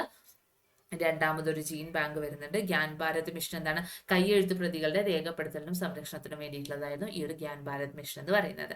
ഓക്കെ, അപ്പോൾ അത്രയും ക്ലിയർ ആയെന്ന് വിചാരിക്കുന്നു. നെക്സ്റ്റ് എഞ്ചിൻ, ലാസ്റ്റ് എഞ്ചിൻ ആയിട്ടുള്ളതായിരുന്നു നമ്മുടെ കയറ്റുമതി അല്ലെ, എക്സ്പോർട്ട്. കയറ്റുമതി എന്താണ്, കയറ്റുമതി പ്രോത്സാഹന ദൗത്യം MSMEകളെ കയറ്റുമതി വിപണി പ്രയോജനപ്പെടുത്താൻ സഹായിക്കും. ഓക്കെ, MSMEകളെ കയറ്റുമതി വിപണി പ്രയോജനപ്പെടുത്താൻ വേണ്ടി സഹായിക്കുന്നതാണ് കയറ്റുമതി പ്രോത്സാഹന ദൗത്യം എന്ന് പറയുന്നത്. അവിടെ പറയുന്ന ഒരാളാണ് ഭാരത് ട്രേഡ് നെറ്റ്. വ്യാപാര രേഖകൾ ശേഖരിച്ച് ഉപയോഗപ്പെടുത്തുന്നതിനും ധനസംബന്ധമായ കാര്യങ്ങൾക്കും ഉള്ള ഒരു ഡിജിറ്റൽ ഇൻഫ്രാസ്ട്രക്ചറാണ് ഭാരത് ട്രേഡ് നെറ്റ്. ഓക്കെ, എന്തിനു വേണ്ടിയിട്ടാണ് മെയിൻ ആയിട്ട്? ട്രേഡ് ഇവിടെ തന്നെ പറയുന്നുണ്ട്, വ്യാപാരം അല്ലെ. അപ്പൊ വ്യാപാര രേഖകൾ ശേഖരിച്ച് ഉപയോഗപ്പെടുത്തുന്നതിനും ധനസംബന്ധമായിട്ടുള്ള കാര്യങ്ങളിലുള്ള ഒരു ഡിജിറ്റൽ ഇൻഫ്രാസ്ട്രക്ചർ, അതാണ് Bharat trade net. Okay, and ഇതിൽ സാമ്പത്തിക മേഖലയിൽ വന്നിട്ടുള്ള കുറച്ച് പരിഷ്കാരങ്ങളാണ് നെക്സ്റ്റ് നമ്മൾ പറയാൻ വേണ്ടിയിട്ട് പോകുന്നത്. ഓക്കെ, സാമ്പത്തിക മേഖലയിൽ കയറ്റുമതിയൊക്കെ ആയിട്ട് ബന്ധപ്പെട്ടിട്ടല്ല പറയുന്നത്, ടോട്ടലി സാമ്പത്തിക മേഖലയിൽ എന്തൊക്കെ പരിഷ്കാരങ്ങളുള്ള എന്നാണ് പറയുന്നത്. ഗ്രാമീണ മേഖലയിലെ SHG അംഗങ്ങളുടെയും ജനങ്ങളുടെ വായ്പാ ആവശ്യങ്ങൾ നിറവേറ്റാനായിട്ട് ഗ്രാമീൺ ക്രെഡിറ്റ് സ്കോർ. ഓക്കെ, ഇതാണ് ഗ്രാമീണ മേഖലയിലെ SHG അംഗങ്ങളുടെയും ജനങ്ങളുടെയും വായ്പാ ആവശ്യങ്ങൾ നിറവേറ്റുന്നതിന് വേണ്ടിയിട്ട് വന്നിട്ടുള്ളതാണ് ഏതെന്ന് പറയുന്നത്, Grameen credit score. Okay, Grameen credit score. Next, insurance മേഖലയിലെ FDI എന്ന് പറയുന്നത് തന്നെ എന്താണ്, foreign investment, foreign direct investment പരിധി എത്രയായിരുന്നു? 74% അതിനെ നമ്മൾ 100% ഉയർത്തിയിട്ടുണ്ട്. ഇമ്പോർട്ടന്റ് ആണ്, ഇൻഷുറൻസ് മേഖലയിലെ FDI പരിധി 74 നിന്നും 100% ഉയർത്തും. ഇനി നവീകരിച്ച കേന്ദ്ര KYC രജിസ്ട്രി 2025 പുറത്തിറങ്ങും. ഓക്കെ, നവീകരിച്ച കേന്ദ്ര KYC രജിസ്റ്റർ പുറത്തിറങ്ങുന്നത് ഏത് വർഷം? ഈ വർഷം 2025. മെയിൻ ആയിട്ടുള്ള കാര്യം, ഇൻകം ടാക്സ് ആക്ട് 1960ക്ക് പകരമായിട്ട് പുതിയ ഒരു നിയമം നിലവിൽ വരും. നമ്മൾ ഇപ്പോൾ ഫോളോ ചെയ്തു പോകുന്നത് ഇൻകം ടാക്സ് ആക്ട് 1960 ആണ്. അതിന് പകരമായിട്ട് എന്ത് വരുന്നുണ്ട്? ഒരു പുതിയ നിയമം നിലവിൽ വരുന്നുണ്ട്. അതുപോലെ കുറച്ച് റെഗുലേറ്ററി പരിഷ്കാരങ്ങൾ വന്നിട്ടുണ്ട്. ഓക്കെ, റെഗുലേറ്ററി പരിഷ്കാരങ്ങൾ എന്തൊക്കെയാണ്? റെഗുലേറ്ററി പരിഷ്കാരങ്ങൾക്ക് വേണ്ടിയിട്ട് തന്നെ ഒരു ഉന്നതതല സമിതി വന്നിട്ടുണ്ടായിരുന്നു. ഓക്കെ, റെഗുലേറ്ററി പരിഷ്കാരങ്ങൾക്ക് വേണ്ടിയിട്ട് ഒരു ഉന്നതതല സമിതി. ഇനി സംസ്ഥാനങ്ങളുടെ നിക്ഷേപ സൗഹൃദം എങ്ങനെയൊക്കെയാണ്, നിക്ഷേപ സൗഹൃദപരമായിട്ടുള്ള സംസ്ഥാനങ്ങളെ കണ്ടുപിടിക്കാനൊക്കെ വേണ്ടിയിട്ട് എന്ത് വന്നിട്ടുണ്ട്? ഒരു നിക്ഷേപ സൗഹൃദ സൂചിക, സംസ്ഥാനങ്ങളുടെ നിക്ഷേപ സൗഹൃദ സൂചിക വന്നിട്ടുണ്ട്. അടുത്തതാണ് FSDC സംവിധാനം. അതിന്റെ ഫുൾ ഫോം കൂടി ഒന്ന് ഓർത്ത് വെച്ചേക്കുക, financial stability and development council. Okay, financial stability and development council സംവിധാനം എന്തിനു വേണ്ടിയിട്ടുള്ളതാണ്? നിലവിലെ സാമ്പത്തിക നിയന്ത്രണങ്ങളുടെയും അനുബന്ധ നിർദ്ദേശങ്ങളുടെയും സ്വാധീനം വിലയിരുത്താനും സാമ്പത്തിക മേഖലയുടെ പ്രതികരണ ശേഷിയും വികസനവും വർദ്ധിപ്പിക്കാനുമുള്ള ഒരു സംവിധാനം ആണ് FSDC സംവിധാനം. അപ്പം എന്തിനു വേണ്ടിയിട്ടാണ്? സാമ്പത്തിക നിയന്ത്രണങ്ങളുടെയും അനുബന്ധ നിർദ്ദേശങ്ങളുടെയും സ്വാധീനം വിലയിരുത്താൻ, അതുപോലെ തന്നെ സാമ്പത്തിക മേഖലയുടെ പ്രതികരണ ശേഷിയും വികസനവും വർദ്ധിപ്പിക്കാനും വേണ്ടിയിട്ടുള്ളതാണ് ഈ ഒരു FSDC സംവിധാനം എന്ന് പറയുന്നത്. ഓക്കെ, ആൻഡ് ഇവിടെ നമ്മൾ ഒരു ബില്ലിനെ കുറിച്ചിട്ട് പറയുന്നുണ്ട്, Jan Vishwas bill. Okay, Jan Vishwas bill എന്തിനു വേണ്ടിയിട്ടുള്ളതാണ്? വിവിധ നിയമങ്ങളുടെ 100-ലധികം വ്യവസ്ഥകൾ ക്രിമിനൽ കുറ്റ അല്ലാതാക്കാനുള്ള ലക്ഷ്യം കൈവരിക്കുന്നതിന് വേണ്ടിയിട്ടുള്ള ഒരു ബില്ലാണ് ജൻ വിശ്വാസ് ബിൽ 2.0. ഓക്കെ, എന്താണ്? വിവിധ നിയമങ്ങളുടെ 100-ലധികം വ്യവസ്ഥകൾ ക്രിമിനൽ കുറ്റം അല്ലാതാക്കാനുള്ള ലക്ഷ്യമിടുന്ന ആ ഒരു ബില്ലാണ് ജൻ വിശ്വാസ് ബില്ല് 2.0 എന്ന് പറയുന്നത്. ഇനി നികുതി നിർദ്ദേശങ്ങളാണ്. നികുതിയുമായിട്ട് ബന്ധപ്പെട്ടിട്ട് 7 ടാരിഫ് നിരക്കുകൾ നീക്കം ചെയ്തിട്ടുണ്ടായിരുന്നു. ഇത് അത്ര ഇമ്പോർട്ടന്റ് ആയിട്ടുള്ള 7 ടാരിഫ് നിരക്കുകൾ നീക്കം ചെയ്തിട്ടുണ്ടായിരുന്നു. ഒന്നിൽ കൂടുതൽ സെസ്സുകളോ സർചാർജുകളോ പ്രയോഗിക്കരുത് എന്നുള്ള റൂള് വന്നിട്ടുണ്ട്. ഓക്കെ, ഒന്നിൽ കൂടുതൽ സെസ്സുകളോ സർചാർജുകളോ ഉപയോഗിക്കരുത്. ആൻഡ് ഏറ്റവും ഇമ്പോർട്ടന്റ് ആയിട്ടുള്ളത് എന്താണ്? പുതിയ നികുതി വ്യവസ്ഥയിൽ പ്രതിവർഷം 12 ലക്ഷം രൂപ വരെ വരുമാനമുള്ളവർ എന്ത് വേണ്ട? ആദായ നികുതി അടയ്ക്കേണ്ടതില്ല. ഓക്കെ, പ്രതിവർഷം എന്താണ്? 12 ലക്ഷം രൂപ വരെ വരുമാനം എത്രയാണ് എന്നുള്ള കാര്യം ആണ് ഇവിടെ മെയിൻ ആയിട്ട് നോട്ട് ചെയ്ത് വെക്കേണ്ടത്. 12 ലക്ഷമാണ് കേട്ടോ. അത്രയും വരെയുള്ളവര് ആദായ നികുതി അടയ്ക്കേണ്ടതായിട്ടില്ല. ഇനി മുതിർന്ന പൗരന്മാർക്കുള്ള നികുതി ഇളവ് പരിധി 50,000 രൂപയിൽ നിന്നും 1 ലക്ഷം ആയിട്ട് ഉയർത്തിയിട്ടുണ്ട്. ഓക്കെ, മുതിർന്ന പൗരന്മാർക്ക് നികുതിയിലെ ഇളവുകൾ ആദ്യം എത്രയായിരുന്നു? 50,000 ആയിരുന്നു. നിലവിൽ ഇപ്പം എത്രയാക്കിയിട്ടുണ്ട്? 1 ലക്ഷമായിട്ട് നികുതി ഇളവ് ഉയർത്തിയിട്ടുണ്ട്. അതുപോലെ വാടകയുടെ TDS പരിധി പ്രതിവർഷത്തിൽ 2.4 ലക്ഷത്തിൽ നിന്നും 6 ലക്ഷം, ഓക്കെ, 6 ലക്ഷമായിട്ട് ഉയർത്തിയിട്ടുണ്ട്. ഓക്കെ, വാടകയുടെ TDS പരിധി പ്രതിവർഷം എത്രയായിരുന്നു? 2.4 ലക്ഷമായിരുന്നു. അതിൽ നിന്നും എത്രയാക്കി കൂട്ടിയിട്ടുണ്ട്? 6 ലക്ഷമായിട്ട് ഉയർത്തിയിട്ടുണ്ട്. അതുപോലെ പുതുക്കിയ റിട്ടേണുകൾ സമർപ്പിക്കാനുള്ള സമയപരിധി നിലവിൽ 2 വർഷമായിരുന്നു. അതിൽ നിന്നും 4 വർഷമായിട്ട് നീട്ടി. ഓക്കെ, റിട്ടേൺസ് ചെയ്യാനുണ്ടാവല്ലോ നമ്മുടെ ഇൻകം റിട്ടേൺസും അങ്ങനെ കാര്യങ്ങൾക്കൊക്കെ വേണ്ടിയിട്ട് അതിന്റെ സമയപരിധി എന്താക്കിയിട്ടുണ്ട്? നിലവിൽ 2 വർഷത്തിൽ നിന്ന് 4 വർഷമാക്കിയിട്ട് നീട്ടിയിട്ടുണ്ട്. ചെറു ജീവകാരുണ്യ ട്രസ്റ്റുകൾ, സ്ഥാപനങ്ങൾ എന്നിവയുടെ രജിസ്ട്രേഷൻ കാലയളവ് 5 വർഷത്തിൽ നിന്ന് 10 വർഷമായിട്ട് വർദ്ധിപ്പിച്ചു. 5 വർഷത്തിന്റെ ഉള്ളിൽ ഇതെല്ലാം രജിസ്റ്റർ ചെയ്തിരിക്കണം എന്നതായിരുന്നു ആദ്യം ഉണ്ടായിരുന്ന റൂൾ എന്ന് പറയുന്നത്. ആൻഡ് ഇപ്പം നിലവിൽ എന്ത് ചെയ്തു, അത് എക്സ്റ്റെൻഡ് ചെയ്തിട്ട് 10 വർഷമാക്കിയിട്ട് വർദ്ധിപ്പിച്ചിട്ടുണ്ട്. ഓക്കെ, അപ്പം ഇത്രയാണ് മെയിൻ ആയിട്ടുള്ള കുറച്ച് നിർദ്ദേശങ്ങളൊക്കെ പറഞ്ഞിട്ടുള്ളത്. ആ റെഡിൽ മാർക്ക് ചെയ്ത കാര്യങ്ങൾ കുറച്ച് സ്ട്രെസ് ചെയ്ത് പഠിച്ചു വെച്ചേക്കാം കേട്ടോ. Tourism of employment led growth, tourism for employment led growth ആണ് അടുത്ത് പറയുന്നത്. Top 50 tourist destination sites to be developed in partnership with states. Okay, സ്റ്റേറ്റ്സുമായിട്ട് പാർട്ട്ണർഷിപ്പിൽ എന്ത് ചെയ്യുക, top 50 tourist destination sites develop ചെയ്ത് എടുക്കുക.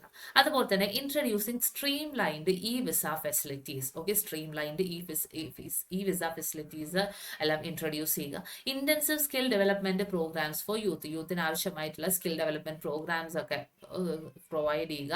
Performance linked incentives to the states ടൂറിസത്തിന് വേണ്ടിയിട്ട് എത്രത്തോളം കോൺട്രിബ്യൂട്ട് ചെയ്യുന്നുണ്ട്, എങ്ങനെയൊക്കെ അവർ അതിന് വേണ്ടിയിട്ടുള്ള കാര്യങ്ങൾ ചെയ്യുന്നുണ്ട്, അതിനനുസരിച്ചിട്ട് അവർക്ക് പെർഫോമൻസ് ലിങ്ക്ഡ് ഇൻസെന്റീവ്സ് നൽകുക.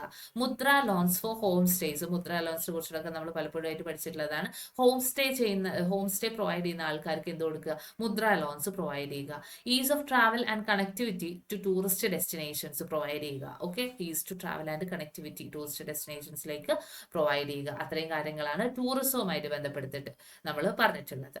അടുത്തതാണ് ഇമ്പോർട്ടൻ്റ് ആയിട്ടുള്ള അടുത്ത ഒരു കാര്യം എപ്പോഴും ചോദിക്കുന്നത്, വരുമാനം. നമ്മളുടെ ബഡ്ജറ്റിലേക്ക്, നമ്മളുടെ എക്കോണമിയിലേക്ക് വരുമാനം, ഏറ്റവും കൂടുതൽ വരുമാനങ്ങൾ വരുന്നിട്ടുള്ളത് എവിടെ നിന്നൊക്കെയാണ് എന്നുള്ളതാണ്. ഓക്കെ, അതിൽ ഫസ്റ്റ് ഓർത്തിരിക്കുക, ഏറ്റവും കൂടുതൽ വരുമാനം വന്നിട്ടുള്ള എവിടെ നിന്നാണ്, കടമെടുക്കലും മറ്റു ബാധ്യതകളും. ഓക്കെ, 24% ഇവിടെ കാണുന്നുണ്ട്. ബോറോയിങ് ആൻഡ് അതർ ലയബിലിറ്റീസിൽ നിന്നാണ് ഏറ്റവും കൂടുതൽ വരുമാനം ഇപ്രാവശ്യം കിട്ടിയിട്ടുള്ളത്, 24%. ഓക്കെ, 24% കിട്ടിയിട്ടുള്ളത് ആ ഒരു കടമെടുക്കൽ ബാധ്യതകളിൽ നിന്നാണ്. ഇനി ആദായ നികുതിയിൽ നിന്നാണെങ്കിൽ 22%. ഓക്കെ, 22% ആണ് വരുമാനം ആദായ നികുതിയിൽ നിന്ന്. GST അതിൽ വഴി കിട്ടിയിട്ടുള്ളത് 18%. കോർപ്പറേഷൻ നികുതിയിൽ നിന്നും 17%. നികുതി ഇതര റെസീറ്റുകളിൽ നിന്നും 9%. യൂണിയൻ എക്സൈസ് തീരുവ 4%. കസ്റ്റംസിൽ നിന്നും യൂണിയൻ എക്സൈസ് തീരുവയിൽ നിന്നും 5%, കസ്റ്റംസിൽ നിന്നും 4%. കടമില്ലാത്ത ക്യാപിറ്റൽ റിസീപ്റ്റ്സ്, അതായത് നോൺ ഡെറ്റ് ക്യാപിറ്റൽ റിസീപ്റ്റ്സിൽ നിന്നും 1% ആണ് കിട്ടിയിട്ടുള്ളത്. ഓക്കെ, അപ്പം ഏറ്റവും കൂടുതൽ വരുമാനം കിട്ടിയിട്ടുള്ളത് കടമെടുക്കലും മറ്റു ബാധ്യതകളിൽ നിന്നും, ഏറ്റവും കുറവ് കിട്ടിയിട്ടുള്ളത് എന്താണ്, കടം ഇല്ലാത്ത ക്യാപിറ്റൽ റെസീറ്റുകളിൽ നിന്നുമാണ് കിട്ടിയിട്ടുള്ളത്. ഓക്കെ, ഇമ്പോർട്ടന്റ് ആണ്. ഇതിൽ നിന്നൊക്കെ എത്ര പെർസെൻറ്റേജ് ആണ് എന്നത് രീതിയിലും ചോദിക്കാറുണ്ട്. 24 ഇത് ഓർത്തിരിക്കുക. ഫസ്റ്റ് 3 പ്ലേസിലുള്ള ആൾക്കാരെയും ഒന്ന് ഓർത്ത് വെച്ചേക്കാം കേട്ടോ. അപ്പം എന്താ നമ്മൾ പറഞ്ഞത്, ഏറ്റവും കൂടുതൽ വരുമാനം ലഭിച്ച മേഖല അത് കടമെടുക്കലും മറ്റു ബാധ്യതകളിൽ നിന്നാണ്. ആൻഡ് ഏറ്റവും കുറവ് കിട്ടിയിട്ടുള്ളത് എവിടുന്നാണ്, കടമില്ലാത്ത ക്യാപിറ്റൽ റെസീറ്റുകളിൽ നിന്നാണ്. അപ്പോൾ വരുമാനത്തിന്റെ കാരണം അതാണ്. ഇനി ചെലവിലേക്ക് വരികയാണെങ്കിൽ ഏറ്റവും കൂടുതൽ നമുക്ക് ചെലവ് വന്നിട്ടുള്ളത് ഇപ്രാവശ്യം സംസ്ഥാനങ്ങൾക്ക് നികുതി വിഹിതം കൊടുത്തിട്ടാണ്. ഓക്കെ, സംസ്ഥാനങ്ങളുടെ നികുതി വിഹിതത്തിൽ നിന്നാണ് 22% ചെലവ് വന്നിട്ടുള്ളത്. ഓക്കെ, എന്താണ് ഇവിടെ കൊടുത്തിട്ടുണ്ടാവും, 22% എന്താണ്, States share of taxes and duties. Okay, States share of taxes and duties ആണ് റുപ്പീസ് ഗോസ് ടു. ഓക്കെ, ചെലവ് വന്നിട്ടുള്ളത്. ഓക്കെ, രണ്ടാമത്തെ ഇതിൽ വരുന്നത് പലിശ അടവാണ്. ഓക്കെ, 20% എന്താണ്, ഇൻട്രസ്റ്റ് പേയ്മെന്റ്സ്. ഓക്കെ, പലിശ അടവിൽ നിന്നാണ്. ഇനി central sector schemes. Okay, central sector schemes ആണ് മൂന്നാമതായിട്ട് വരുന്നത്, 16% വരുന്നത്. ആൻഡ് ഏറ്റവും കുറവ് ചെലവ് വന്നിട്ടുള്ളത് പെൻഷൻസ് ആണ് കേട്ടോ. ഏറ്റവും കുറവ് ചെലവ് ലഭിച്ചിട്ടുള്ള മേഖല എന്താണ്, അത് പെൻഷൻ എന്നാണ് കിട്ടിയിട്ടുള്ളത്. ഏറ്റവും കൂടുതൽ ചെലവ് ലഭിച്ചത് സംസ്ഥാനങ്ങളുടെ നികുതി വിഹിതത്തിൽ നിന്നും, ഏറ്റവും കുറവ് ലഭിച്ചിട്ടുള്ളത് അത് പെൻഷനിൽ നിന്നാണ്. എത്രയാണ്, 4%. നെക്സ്റ്റ് ഇമ്പോർട്ടൻ്റ് ആണ് എക്സ്പെൻഡിച്ചർ. ഏറ്റവും കൂടുതൽ തുക മാറ്റി വെച്ചത് ഏതൊക്കെ മേഖലയിലാണ് എന്നുള്ളതാണ് ഈ ഒരു ചാർട്ടിൽ നിന്ന് കാണുന്നത്. അപ്പം ഏറ്റവും ടോപ്പിലുള്ള ആളെ തന്നെ നിങ്ങൾ നോക്കിയിട്ടുണ്ടെങ്കിൽ കാണാം, ആരാണ് ഏറ്റവും ടോപ്പിലുള്ളത്, അത് ഡിഫൻസ് ആണ് കേട്ടോ. അപ്പം ഏറ്റവും കൂടുതൽ പൈസ മാറ്റി വെച്ചിട്ടുള്ളത് ഡിഫൻസ് മേഖലയ്ക്ക് വേണ്ടിയിട്ടാണ്. ഏറ്റവും കുറവ് മാറ്റി വെച്ചിട്ടുള്ളത് അത് സയന്റിഫിക് ഡിപ്പാർട്ട്മെന്റ്, ശാസ്ത്ര വകുപ്പുകളിലാണ് ഏറ്റവും കുറവ് പൈസ ആ ഒരു ശാസ്ത്ര ഡിപ്പാർട്ട്മെന്റ്സിന് വേണ്ടിയിട്ടാണ് വകയിരുത്തിയിട്ടുള്ളത് എന്നുള്ള കാര്യം കൂടി ഓർത്തിരിക്കുക കേട്ടോ. അപ്പൊ ഫസ്റ്റ് പ്ലേസിൽ ഡിഫൻസ്, സെക്കൻഡ് പ്ലേസിൽ റൂറൽ ഡെവലപ്മെന്റ്, തേർഡ് പ്ലേസിലുള്ളത് ഹോം അഫയേഴ്സ് ആണ്. ഓക്കെ, അപ്പൊ നമ്മൾ എന്താ പറഞ്ഞത്, ഏറ്റവും കൂടുതൽ തുക മാറ്റിവെച്ച മേഖല അത് പ്രതിരോധവും, ഏറ്റവും കുറവ് തുക മാറ്റിവെച്ചിട്ടുണ്ടായിരുന്നത് അത് ശാസ്ത്ര വകുപ്പുകൾക്കുമാണ്. ഓക്കെ, അപ്പൊ ഇത്രയാണ് ആക്ച്വലി ബഡ്ജറ്റിൽ നമ്മൾ മെയിൻ ആയിട്ട് പഠിച്ചിരിക്കേണ്ട കാര്യങ്ങൾ എന്ന് പറയുന്നത്. മെയിൻ ആയിട്ടുള്ള എല്ലാ കാര്യങ്ങളും നമ്മൾ ഈ ഒരു വീഡിയോയിൽ ഇൻക്ലൂഡ് ചെയ്തിട്ടുണ്ട്. ഓക്കെ, അപ്പൊ ലാസ്റ്റ് ആയിട്ട് നമുക്ക് എന്ത് ചെയ്യാം, ഒരു കുഞ്ഞു റിവിഷനും കൂടി അങ്ങ് ചെയ്തേക്കാം. അപ്പൊ ഫസ്റ്റ് നമ്മൾ ഒരു കാര്യം പറഞ്ഞിട്ട് ഇൻകം ടാക്സുമായിട്ട് ബന്ധപ്പെട്ട് എന്താ പറഞ്ഞത്, 12 ലക്ഷം അല്ലെ, 12 ലക്ഷം വരെ വാർഷിക വരുമാനമുള്ള വ്യക്തികൾക്ക് എന്ത് വേണ്ട, ആദായ നികുതി അടിക്കേണ്ടതായി ഉണ്ടായിട്ടില്ല എന്ന് നമ്മൾ പറഞ്ഞിട്ടുണ്ടായിരുന്നു അല്ലേ. ഓക്കെ, അതുപോലെ തന്നെ ജൽജീവൻ മിഷൻ. ജൽജീവൻ മിഷൻ എന്താണ്? 2028 വരെ അത് ദീർഘിപ്പിച്ചിട്ടുണ്ട് എന്ന് നമ്മൾ പറഞ്ഞു. ആൻഡ് 5 IIT-കളുടെ സമഗ്ര വികസനത്തിനായിട്ട് നിക്ഷേപം വെച്ചിട്ടുണ്ട്. അതിൽ ഒരു IIT എന്ന് പറയുന്നത് അത് പാലക്കാട് IIT ആണ് എന്നുള്ള കാര്യം നമ്മൾ പറഞ്ഞു. പിന്നെ PM ധൻധാന്യ കൃഷിയാണ് ഉള്ളത്. അപ്പം 100 കാർഷിക ജില്ലകളുടെ വികസനത്തിന് വേണ്ടിയിട്ടും ഒക്കെ അത് അവിടെ ആ ഒരു ജില്ലകളിലുള്ള 1.7 കോടി കർഷകരെ സഹായിക്കാൻ വേണ്ടിയിട്ടുള്ള ഒരു പദ്ധതിയായിരുന്നു PM ധൻധാന്യ കൃഷി യോജന എന്ന് പറയുന്നത്. ഓക്കെ, ആൻഡ് PM സ്വനിധി നമ്മൾ പറഞ്ഞു തെരുവ് കച്ചവടക്കാരുടെ വികസനത്തിനൊക്കെ വേണ്ടിയിട്ടുള്ളതാണ്. ആൻഡ് അവർക്ക് എന്ത് ചെയ്യാണ് ഇപ്പം UPI ബേസ്ഡ് ക്രെഡിറ്റ് കാർഡ്സും ലോൺസും ഒക്കെ പ്രൊവൈഡ് ചെയ്യാം എന്ന കാര്യം ഇപ്പൊ പ്രഖ്യാപിച്ചിട്ടുണ്ട് എന്ന് നമ്മൾ പറഞ്ഞു. ആൻഡ് മക്കാന ബോർഡ് വരുന്നത് അതെവിടെയാണ്? ബീഹാറിലാണ് വരുന്നത്. അതോടൊപ്പം ഇതും കൂടി ഒന്ന് ഓർത്ത് വെച്ചേക്കട്ടോ, ഗ്രീൻഫീൽഡ് ഒരു എയർപോർട്ടും കൂടി ബീഹാറിൽ വരുന്നുണ്ട്. ഓക്കെ, ബീഹാറിൽ എന്ത് വരുന്നുണ്ട്? മക്കാന ബോർഡ് വരുന്നുണ്ട്, ഗ്രീൻഫീൽഡ് എയർപോർട്ട് വരുന്നുണ്ട്. അതോടൊപ്പം തന്നെ നാഷണൽ ഇൻസ്റ്റിറ്റ്യൂട്ട് ഓഫ് ഫുഡ് ടെക്നോളജിയും വരുന്നത് എവിടെ തന്നെയാണ്? ബീഹാറിൽ തന്നെയാണ്. ഓക്കെ, ആൻഡ് അതുപോലെ തന്നെ കിസാൻ ക്രെഡിറ്റ് കാർഡിന്റെ കാര്യം നമ്മൾ പറഞ്ഞു. ആൻഡ് കിസാൻ ക്രെഡിറ്റ് കാർഡിന്റെ വായ്പാ പരിധി ഉയർത്തി എന്നുള്ള കാര്യം പറഞ്ഞിട്ടുണ്ടായിരുന്നു. അതിന്റെ എത്രയായിരുന്നു വായ്പാ പരിധി ഉണ്ടായിരുന്നത് എന്നുള്ള കാര്യം ഒന്ന് ഓർത്തെ. ഓക്കെ, ആൻഡ് അതോടൊപ്പം തന്നെ ആത്മനിർഭരത ഇൻ പൾസസ് 3 പൾസസിലാണ് നമ്മൾ പറഞ്ഞിട്ടുണ്ടായിരുന്നത്. ആൻഡ് 6 വർഷത്തെ ഒരു പദ്ധതിയാണ് നമ്മൾ ഇപ്പം വികസിപ്പിക്കാൻ വേണ്ടിയിട്ട് പോണത്. ഓക്കെ, ആത്മനിർഭരത 3 പൾസസിലായിരുന്നു ഉണ്ടായിരുന്നത് കേട്ടോ. ഓക്കെ, ഇനി ഭാരതീയ ഭാഷാ പുസ്തക് സ്കീം. അപ്പം ഇന്ത്യൻ ഭാഷകളിലുള്ള പുസ്തകങ്ങൾ ഡിജിറ്റൽ രൂപത്തിൽ നൽകാൻ വേണ്ടിയിട്ടുള്ള ഒരു പദ്ധതിയാണ് ഭാരതീയ ഭാഷാ പുസ്തക് സ്കീം എന്ന് പറയുന്നത്. ഇൻ ജൻ വിശ്വാസ് ബില്ല് എന്തിനു വേണ്ടിയിട്ടുള്ളായിരുന്നു? ജൻ വിശ്വാസ് ബില്ല്, അതെ, ജൻ വിശ്വാസ് ബില്ല് ക്രിമിനൽ കുറ്റം അല്ലാതാക്കാൻ കുറച്ച് ബില്ലുകളൊക്കെ 100-ലധികം വരുന്ന കാര്യങ്ങളൊക്കെ എന്താക്കാതിരിക്കാൻ വേണ്ടി ക്രിമിനൽ കുറ്റത്തിന്റെ ആ ഒരു സെഗ്മെന്റിൽ നിന്നും എടുത്തു മാറ്റുന്നതിന് വേണ്ടിയിട്ടുള്ളതാണ് ജൻ വിശ്വാസ് ബില്ല് 2.0 എന്ന് പറയുന്നത്. ആൻഡ് അതോടൊപ്പം ഇതിൽ ചേർക്കേണ്ട ഒന്നാണ് യൂറിയ പ്ലാന്റ് വരുന്നുണ്ട്. ഓക്കെ, അസമിലാണ് കേട്ടോ. അസമിൽ എന്ത് വരുന്നുണ്ട്? ഒരു യൂറിയ പ്ലാന്റ് നിലവിൽ വരുന്നുണ്ട്. ഓക്കെ, ഇനി ഗിഗ് തൊഴിലാളികൾ എന്ന് പറഞ്ഞാൽ ഇവിടെ കൊടുത്തിട്ടുണ്ട്. ഗിഗ് തൊഴിലാളികളാണ് നമ്മുടെ നേരത്തെ നമ്മൾ പറഞ്ഞിട്ടായിരുന്നില്ല ഓൺലൈൻ തൊഴിലാളികളുടെ കാര്യമൊക്കെ. അപ്പോൾ ഓൺലൈൻ തൊഴിലാളികൾക്ക് ഈ ശ്രം രജിസ്റ്റർ ചെയ്തിട്ടുണ്ടെങ്കിൽ അവർക്ക് ജൻ ആരോഗ്യ യോജന പ്രകാരം ആരോഗ്യ പരിരക്ഷ ലഭിക്കും എന്നുള്ള കാര്യം പറഞ്ഞിട്ടുണ്ടായിരുന്നു. ആൻഡ് അറ്റോമിക് എനർജി മിഷനിൽ 2 നിയമങ്ങളിലായിട്ട് നമ്മൾ എന്ത് കൊണ്ടുവരുന്നുണ്ട്? ഭേദഗതികൾ കൊണ്ടുവരുന്നുണ്ട് എന്നുള്ള കാര്യവും നമ്മൾ പറഞ്ഞിട്ടുണ്ടായിരുന്നു. ഓക്കെ, ഇതൊന്നല്ല, ഇതിലും കുറച്ചുകൂടി അധികം കാര്യങ്ങൾ നമ്മൾ പറഞ്ഞിട്ടുണ്ടായിരുന്നു. മെയിൻ ആയിട്ടും ഓർത്തിരിക്കേണ്ട കുറച്ച് പോയിന്റുകൾ ഞാനിവിടെ ഒന്ന് ജസ്റ്റ് എന്താ പറയുക സമറൈസ് ചെയ്ത് ഇട്ടു എന്ന് മാത്രമേ ഉള്ളൂ കേട്ടോ. ഇനി ഏറ്റവും കൂടുതൽ ചെലവ് ലഭിച്ച മേഖല ഏതായിരുന്നു? ഏറ്റവും കൂടുതൽ ചെലവ് ലഭിച്ചിട്ടുള്ള മേഖല എന്ന് പറയുന്നത് ഏത് മേഖലയിലാണ്? അത് സംസ്ഥാനങ്ങളുടെ നികുതി വിഹിതമായിരുന്നു അല്ലെ. സംസ്ഥാനങ്ങളുടെ നികുതി വിഹിതത്തിലാണ് ഏറ്റവും കൂടുതൽ ചെലവ് ഉണ്ടായിട്ടുണ്ടായിരുന്നത്. ആൻഡ് ഏറ്റവും കുറവ് ചെലവ് വന്നിട്ടുണ്ടായിരുന്നത് അത് പെൻഷൻസിലാണ്. ഓക്കെ, പെൻഷൻസിലാണ്. ആൻഡ് ഏറ്റവും കൂടുതൽ തുക മാറ്റിവെച്ചത് ഏത് മേഖലയ്ക്ക് വേണ്ടിയിട്ടായിരുന്നു? പ്രതിരോധ മേഖലയ്ക്ക് വേണ്ടിയിട്ടാണ് ഏറ്റവും കൂടുതൽ തുക മാറ്റിവെച്ചിട്ടുണ്ടായിരുന്നത്. ആൻഡ് ഏറ്റവും കുറവ് തുക മാറ്റിവെച്ചിട്ടുണ്ടായിരുന്നത് ശാസ്ത്ര വകുപ്പുകൾക്ക് വേണ്ടിയിട്ടായിരുന്നു. ഓക്കെ, ശാസ്ത്ര വകുപ്പുകൾക്ക് വേണ്ടിയിട്ടായിരുന്നു. ഓക്കെ, അപ്പം ഇത്രയും കാര്യങ്ങളാണ് മെയിൻ ആയിട്ട് നമുക്ക് ഉണ്ടായിരുന്നത്. ഓക്കെ, സോ ഇത്രയും കാര്യങ്ങൾ നിങ്ങൾക്ക് മനസ്സിലായിരുന്നുണ്ടെങ്കിൽ thank you so much for listening and happy learning.